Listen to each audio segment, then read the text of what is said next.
Olá, pessoal. Estamos aqui hoje para mais um bate-papo entre as hosts. Isso aí. É isso aí. Começando por você hoje, Lu. Ah, tá bom. Me conte, qual é o perfil dos seus pacientes que você anestesia? A grande maioria deles? Sim.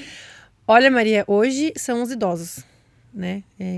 Grande maioria, principalmente odonto, eu faço muito, anestesio muito odonto, e odonto geralmente são os pacientes idosos. A grande maioria, claro.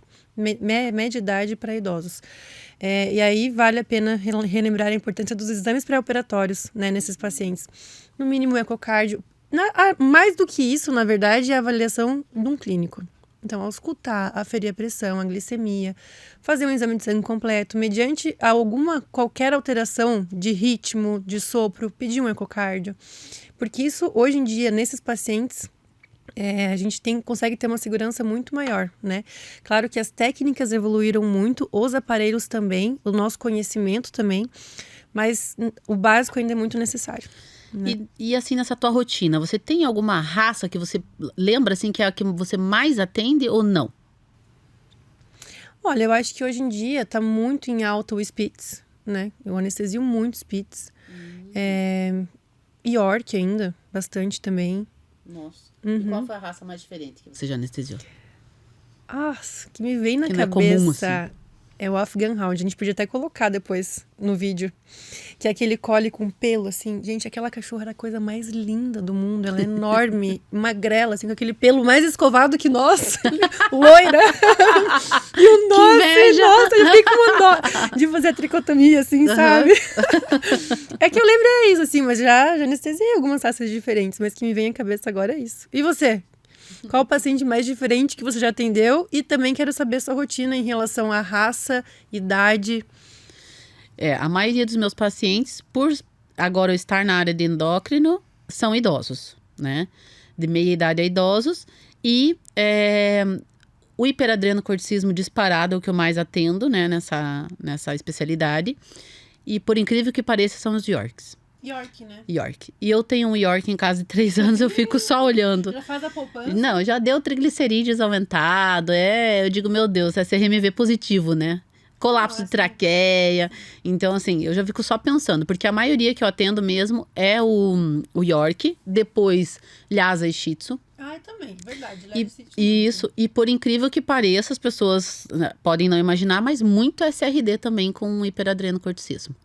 Isso, então idosos. Agora um paciente assim diferente de outra raça, uma raça assim menos comum, Whippet.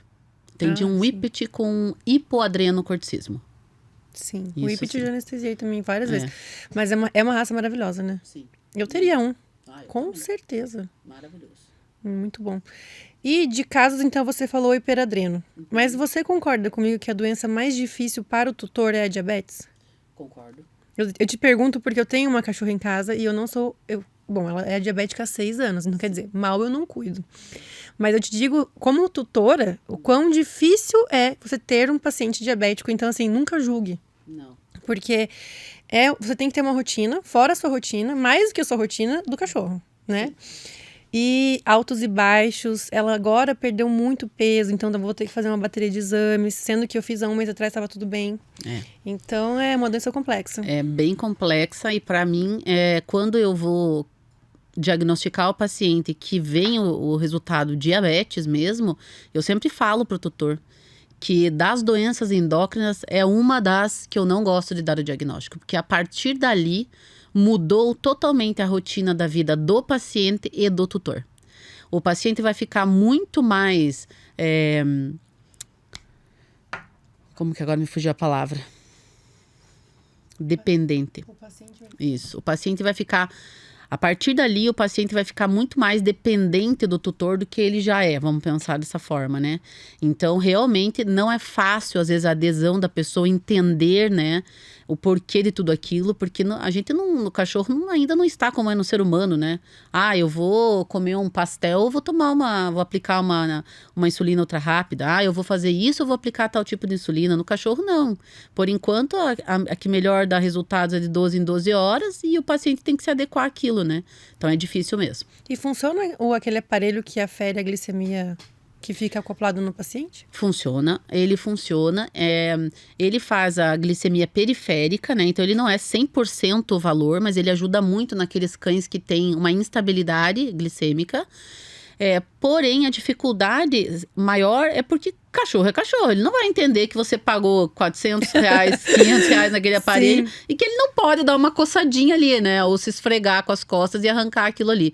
Então, se ele tira aquilo, se perdeu. Então, vamos dizer assim, a maior dificuldade de adesão dos clientes é isso. Porque a gente tem que avisar, né? Com certeza, se o cachorro coçar de alguma maneira ou se esfregar, vai perder aquilo. E financeiramente o custo é alto em relação do preço hoje em dia da insulina e de outros aparelhos que a gente usa, né? Então, mas é muito válido. Tem pessoa que não consegue aferir a glicemia em casa, né? E é muito importante pro endocrinologista isso. Com certeza. Então, para as pessoas que não conseguem, isso é uma ótima opção. Legal. E assim, você falou desse desafio da diabetes, me veio aqui, assim, qual é o maior desafio na anestesia, né? Pro anestesista, né, nessa área. Para mim, em relação aos pacientes, são aqueles pacientes com doenças congênitas ou doenças cardiovasculares, às vezes endócrinas, muito iniciais, ou que a gente não consegue triar com os exames básicos. E aí aquele paciente que descompensa, né? Ou às vezes não passou por uma boa avaliação. Sabe assim, às vezes na rotina, chega, vai lá para trás, não sei o quê. E aí quando a gente vai ver, tem uma arritmia. Claro, a gente consegue contornar, mas a gente tem que tá muito preparado. Então eu acho que esse é o maior desafio, não estando num centro fixo, mais ainda. Que a gente tem que confiar com quem a gente trabalha. E eu confio, claro, na grande maioria. Mas é esse meu desafio agora mesmo, assim, como anestesista. É complicado. Ainda mais você que é volante mesmo, imagino. Porque, querendo ou não, uma hora você tá aqui, outra hora tá ali. A vida é corrida, mas é interessante. E cai naquilo que a gente falou, né? Sempre. Falando sobre anestesia, a consulta pré-anestésica, né? E a comunicação com o clínico também, Sim. com a equipe inteira. Às vezes você faz uma cirurgia complexa e você sai... E o paciente não vai ficar internado, porque não é como é que eu posso dizer assim, da rotina daquela clínica. E você sai pensando, será que ficou bom? Será que ele não vai sentir dor? Mas assim, isso é muito conversado, às vezes eles encaminham daí para o internamento quando a clínica não é 24 horas. Então é legal quando tem essa abertura de troca. Porque aquele paciente, ele não é paciente, isso é uma coisa que também acho legal de falar. Não é um paciente da clínica. A partir do momento que eu sou contratada, ele é um paciente nosso. Entendeu? Nós formamos uma equipe por aquele paciente, entende? Então, por mais que eu não tenha contato com o tutor, todas as vezes, porque seria o ideal, mas não dá, mas ele é um paciente nosso, né? Então, acho que é importante essa comunicação cirurgião, clínico, intensivista, se for o caso, anestesista, todo mundo junto em prol da saúde, né? É verdade. E falando nisso, eu atendi uma vez em um hospital onde eu não posso dar meu número de telefone para o cliente. Então, você veja, também era um paciente diabético. Do meu costume, da minha rotina, passar o meu telefone para os pacientes diabéticos. Porque eu vejo ali uma dificuldade e eu acho que eu posso auxiliar muito. Porque senão o proprietário, ele tá todo dia lá no hospital, né? E eu não podia passar. Não atendo mais lá, né? Mas isso é muito importante, porque nos outros lugares eu dou meu número de telefone. Se precisar de qualquer coisa, tanto o dono do hospital, o colega que trabalha lá, que precisa, entra em contato comigo e eu sempre dou assistência. Porque, que nem você falou, é nosso paciente, né? A partir do momento que eu fui lá, atendi uma consulta, a gente prioriza a vida do paciente e não de quem ele é cliente, né? Então, sim, é bem importante isso que você falou mesmo. E isso me lembrou um caso que um dia eu fui fazer uma anestesia e era de uma amputação. E aí o cirurgião fez e eu costumo, nesses casos, deixar um catéter para analgesia. Porque, querendo ou não, é uma cirurgia muito cruenta. E, às vezes, só analgesia geral, não precisa a gente aumentar tanto a dose se a gente pode fazer local, com uma bupivacaína, né? E o cirurgião falou assim para mim, ai, pra quê? Porque isso aí não dói, porque já tirou o problema, era um tumor, não sei o que, não. Aí eu fiquei com aquilo e falei assim, gente, sabe por que eu não vou deixar o catéter?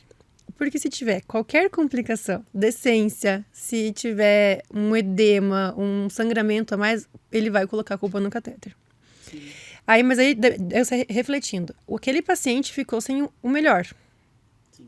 Por uma questão de falta de comunicação. Então, como você falou, eu não anestesio mais para esse cirurgião, porque não foi uma conversa, ele impôs.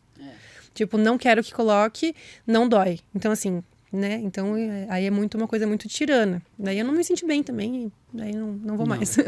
E a gente vai se adaptando, né? Porque a gente, que nem você falou, eu trabalho fixo em um lugar, mas agora que tô indo nessa área de volante, nem todo mundo é igual a gente, nem todo mundo pensa como a gente, né? Sim. Espera-se que todos prezem pela saúde animal, né? Independente do que for, mas tem pessoas e pessoas no mundo inteiro e em todas as áreas que é difícil aceitar uma mudança, né? Claro. Então a gente tem que se adequar mesmo e escolher onde você vai, né? Com certeza. E a gente escolher os nossos pares. Com certeza. Como falou a Patrícia Mosca. Isso mesmo. Isso aí. Maria, então tá bom, é isso. Acho que por hoje deu, né? Essa nossa conversa foi uma delícia. Até a próxima, então. Tchau, pessoal. Até a próxima. Até a próxima, pessoal.